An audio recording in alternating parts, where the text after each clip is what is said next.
இன்றைக்கி நான் என்னெல்லாம் சமைக்க போகிறேன்னு காட்டுறேன். இங்கே வேறு உப்பு நீங்கள் இப்படி தான் போடுவேன். எனக்கு இந்த ஐயா வாங்கி தந்தது இதுக்குள்ளே உப்பு போட்டு வச்சா நல்லது.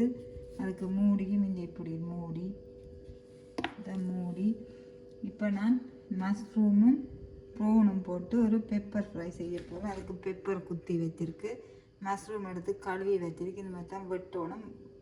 வெட்டி முதல்ல வச்சோம்னா கருப்பாயிடும், அதை நான் வெட்ட இல்லை. மஷ்ரூம் எடுத்து கழுவி வச்சுருக்கிறேன். இறால் இருக்குது, அதுக்கு மிளகாய்த்தூள், சீரகத்தூள், மஞ்சள் தூள், அதுக்கப்புறம் மிளகு நான் குத்தி வச்சுருக்கேன். மிக்சிக்கு போட்டு ஒரு அடி அடித்து வச்சுருக்கிறேன். அதுக்கு பிறகு வெண்டிக்காய் பொரியல் செய்ய போகிறேன். வெண்டிக்காய் வெட்டி வச்சுருக்கு, வெங்காயம், கருவேப்பு மிளகு, பச்சை மிளகாய் வேணும். அதுக்கப்புறம் ரசம், இதுக்கு நான் மிளகு, சீரகம், மல்லி, செத்தல், உள்ளி எல்லாம் போட்டு ஒரு அடி அடித்து வச்சுருக்கிறேன். அப்புறம் புளி கரைச்சி வச்சுருக்கு. இது வெங்காயம் தக்காளி சாலட். அதுக்கு பிறகு ரசத்துக்கு வெங்காயம், பச்சை மிளகாய் வேணும், தக்காளி வேணும் எடுத்து வச்சுருக்கு. வெண்டிக்காய் பொரியலுக்கு தேங்காய், வெண்டிக்காய், வெங்காயம், பச்சை மிளகாய், கருவேப்பிலை. இது தாளிக்கிற பொருட்கள், இது சமைக்கிற எண்ணெய். இவ்வளோ தான் தேவையான பொருட்கள். இப்போ நான் ரசம் வைக்கிறதுக்கு சட்டியான mushroom pepper fry, prawn pepper ஃப்ரைக்கு எண்ணெய் விட்டுட்டேன். கொஞ்சமாக கடுகு, கொஞ்சமாக 2 மூண்டு வெந்தயம், கொஞ்சம் பெருஞ்சீரகம், ஒரு செத்தல், கொஞ்சமாக கருவேப்பிலை. சரியாக நான் சொன்ன மாதிரி இந்த சாமரங்களை விட்டு நிறைய கருவேப்பிலைக்கு நான் நிறைய போடுறேன். இப்போ வெங்காயம், இந்த டைமில் இருக்காது, பெருக்கையில் நான் நிறைய போட்டு வெங்காயம் போட்டாச்சு.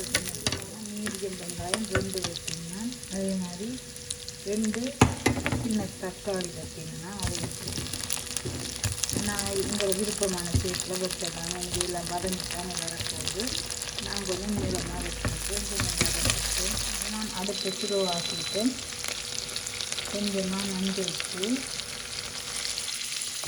செய்கிற, கொஞ்சமாக சீரகத்தூள் போட்டாச்சு. நான் பெப்பர் தானே நிறைய போடுறதும், அது ஒரு கொஞ்சம் மிளகாய்த்தூள், ஒரு 1/4 டீஸ்பூன் மிளகாய்த்தூள் போட்டாச்சு. இப்போ இறால் போடும், மஷ்ரூமில் ஓட்ட விடுங்க. இந்த இறால் போடுவேன். அதனால் மஞ்சள் எல்லாம் போட்டு கழுவி வச்சுக்கணும். போயிட்டேன், உப்பு போட இல்லை. இப்போ இந்த இஞ்சி உள்ளி பேஸ்ட் நான் 6 இஞ்சி உள்ளிக்கல், ஒரு சின்ன துண்டு இஞ்சியும் போட்டு குத்தினேன் நான் இரவுக்குள்ளே போட்டு. இப்போ நல்லா வதங்கி கொண்டு இருக்கட்டு. நாங்கள் இந்த மசாலா ஓரளவுக்கு வதங்கிட்டு இந்த அடுப்பு சிறப்பு நான் இருக்குது. மஷ்ரூமை முதலை வெட்டி வைக்கக்கூடாது, கறிக்க போகணும்னா வெள்ளாடு இந்த கலர் மாறிடும். இது விரும்பினா முழுசாகவும் போடலாம், சின்ன சின்ன மஷ்ரூம் போட்டாச்சு. இப்போ இந்த குத்தி வச்ச மிளகு தூளை கொஞ்சம் சேர்ப்போம், பிறகு சேர்க்க நல்லா மிக்ஸ் பண்ணி விடுவோம். இதை நான் ஒரு பிரட்டலாக தான் செய்வேன். பாதி மிளகு தான் நான் குக்கி நல்லா போட்டு நினைக்கிட்ட பாதி வச்சுருக்கேன். இதை ஒரு மூடியை போட்டு மூடி விட கொஞ்சம் நேரம் மூடி விடுறது வந்து பார்ப்போம். பார்த்தீங்கன்னா எவ்வளோ தண்ணி விடுறோம். நம்ம மஷ்ரூமை வாழை முதலே பார்த்துட்டு மஷ்ரூமை பிறகு போட்டோம்னா எங்களை விட்டு ஒரு ஸ்பைஸ் விரும்பாக வழியாக நான் அவ்வளோதான் நிறைய ஸ்பைஸ் போகல. நீங்கள் ஸ்பைஸியாக உரைப்பாக சாப்பிடுவீங்கன்னா நீங்கள் மிளகாத்தூளை கூட போட்டு மிளகுத்தூளையும் கூட போடலாம். இதுக்கு மல்லி கொஞ்சம் போடணும், மல்லி பவுடர் மறந்துட்டு, மல்லித்தூள் போடணும் மறந்துட்டு. நான் 1/2 table spoon coriander powder, homemade coriander powder போட்டாச்சு. மல்லித்தூளை போட்டு கொரியண்டர் பவுடரை போட்டு மிக்ஸ் பண்ணியாச்சு. மூடியை போட்டு இன்னும் ஒரு 3 நிமிஷம் நல்லா அடியை வைக்கணும். தொடர்ந்து பார்ப்போம். பார்த்தீங்கன்னா மஷ்ரூம் எவ்வளோ தண்ணி விடுறது. அதுதான் நான் மஷ்ரூம் முதல்ல ப்ரோனை போட்டுட்டு பிறகு மஷ்ரூம் பண்ணிட்டேன்.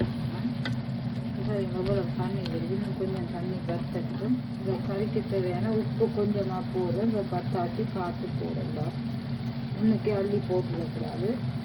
உப்பு கூடினா சாப்பிடக்கூடாது, உப்பு பத்தாட்டி நாங்கள் திருப்பி போட்டு சாப்பிடலாம்.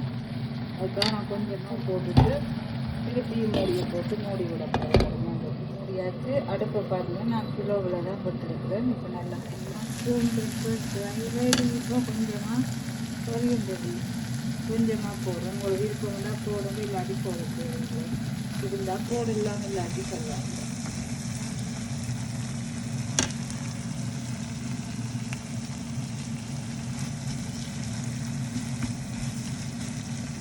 என்பது நான் போன கிழமை வாங்கி வந்தேன். நான் இங்கே கழுவாமல் உண்டிட்டியாக நான் அப்படியே இந்த இந்த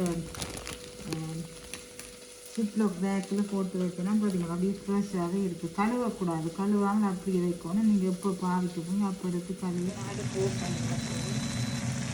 எலக்ட்ரிக் அடுப்புனுடைய கொஞ்சம் நேரம் ஹீட் இருக்கும். அடுப்பு பண்ணிட்டு அப்படியே கொஞ்சம் நேரம் மூடிடுவோம். மூடிடுவோம். எலக்ட்ரிக் அடுப்புனுடைய ஓப்பன் பண்ணினாக்கூடவும் அப்படியே சூடாகவே இருக்குது. இப்போ நான் கொஞ்சமாக லெமன் விட போகிறேன். நான் லெமனை முழுசாக புளியே இல்லை, எனக்கு தேவையான அளவுக்கு இது சின்ன துண்டாக வெட்டிட்டு தான் நான் போவேன். இது சின்ன துண்டாக வச்சு பொது சோட்டில் ஊற்றியாச்சு. முழுசாக புளிஞ்சிட்டு வச்ச வேண்டாம், டேஸ்ட்டுக்கு நல்லா இருக்காது, வேஸ்ட்டாக போகும். இப்போ உங்களுக்கு சின்ன துண்டாக வெட்டிட்டு புளிஞ்சு வைக்க வேண்டாம். தேவையான சின்ன துண்டு எடுத்து மிச்சம் அப்படியே இருக்குது. இன்றைக்கு நான் ஒரு புது ரெசிபி வந்து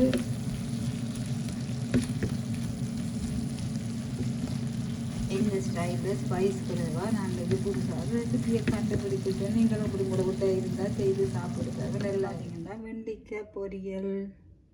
இதுக்கு நீங்கள் விரும்பினா கடலைப்பருப்பும் போடலாம், நான் போடையிட்டேன். வெண்டைக்காய் பொரியல். அதுக்கு ரசம் பார்த்திங்கன்னா இது சூப் மாதிரியும் குடிக்கலாம். இப்படி இறுக்கமான கறிகள் வச்சு அப்படி ரசம் வச்சிங்கன்னா தண்ணியாக விட்டு சாப்பிட நல்லா இருக்கும். எங்களோட விட்ட ஹஸ்பண்டுக்கு தண்ணி கறி இல்லாட்டி பிரச்சனை. இந்த கறி எல்லாமே கொஞ்சம் ஓட்டரியாக இருந்தால் தான் எனக்கு பிடிக்கும். இதுதான் இந்த கண்டுபிடிப்பு, புது கண்டுபிடிப்பு. மஷ்ரூம் ப்ரௌன் பெப்பர் ஃப்ரை டிஃப்ரெண்ட்டாக செய்திருக்கிறேன் நான். இந்த பிளேட்டில் எனக்கு சோறு சாப்பிடுவேன். நம்ம கொஞ்சமாக சோறு போட்டு மஷ்ரூம் ப்ரௌன் பெப்பர் ஃப்ரை அப்புறம் ரசம் சாப்பிடைக்க வேணுமானாக ஊற்றி சாப்பிடுவேன். நல்லா இருக்கும். பார்த்தீங்களா, எங்களை விட்டு லஞ்ச் ரெடி பண்ணியாச்சு. இங்கே பார்த்தீங்கன்னா வெண்டைக்காய் பொரியல். இதுக்கு நீங்கள் விரும்பினா கடலைப்பருப்பும் போடலாம், நான் போடையிட்டேன். வெண்டைக்காய் பொரியல். அதுக்கு ரசம் பார்த்திங்கன்னா இது சூப் மாதிரியும் குடிக்கலாம். இப்படி இறுக்கமான கறிகள் வச்சு அப்படி ரசம் வச்சிங்கன்னா தண்ணியாக விட்டு சாப்பிட நல்லா இருக்கும். எங்களோட விட்ட ஹஸ்பண்டுக்கு தண்ணி கறி இல்லாட்டி பிரச்சனை. இந்த கறி எல்லாமே கொஞ்சம் ஓட்டரியாக இருந்தால் தான் எனக்கு பிடிக்கும்.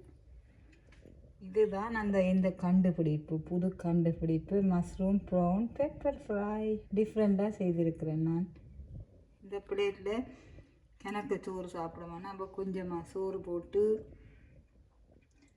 மஷ்ரூம் ப்ரௌன் பெப்பர் ஃப்ரை அப்புறம் ரசம் சாப்பிடைக்க வேணுமானாக ஊற்றி சாப்பிடுவேன். நல்லா இருக்கும். பார்த்தீங்களா, எங்களை விட்டு லஞ்ச் ரெடி பண்ணியாச்சு.